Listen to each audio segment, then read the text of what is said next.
ACIM, Lesson 57, Review of Lessons 31 to 35. Today, let us review these ideas. I am not the victim of the world I see.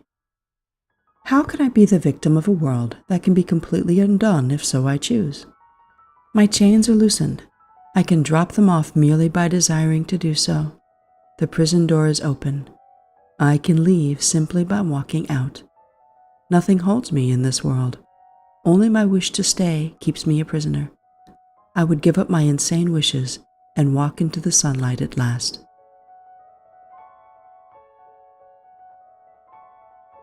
I have invented the world I see. I made up the prison in which I see myself. All I need to do is recognize this, and I am free. I have deluded myself into believing it is possible to imprison a child of God.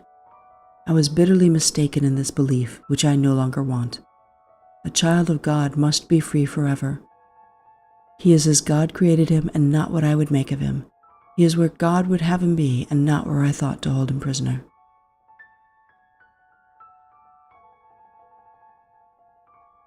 There is another way of looking at the world. Since the purpose of the world is not the one I ascribe to it, there must be another way of looking at it. I see everything upside down, and my thoughts are the opposite of truth. I see the world as a prison for God's child. It must be, then, that the world is really a place where he can be set free. I would look upon the world as it is and see it as a place where a child of God finds freedom. I could see peace instead of this. When I see the world as a place of freedom, I realize that it reflects the laws of God instead of the rules I made up for it to obey. I will understand that peace, not war, abides in it, and I will perceive that peace also abides in the hearts of all who share this place with me.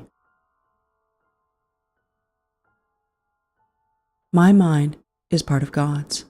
I am very holy. As I share the peace of the world with my brothers, I begin to understand that this peace comes from deep within myself. The world I look upon is taken on the light of my forgiveness and shines forgiveness back at me. In this light, I begin to see what my illusions about myself kept hidden. I begin to understand the holiness of all living things, including myself, and their oneness with me.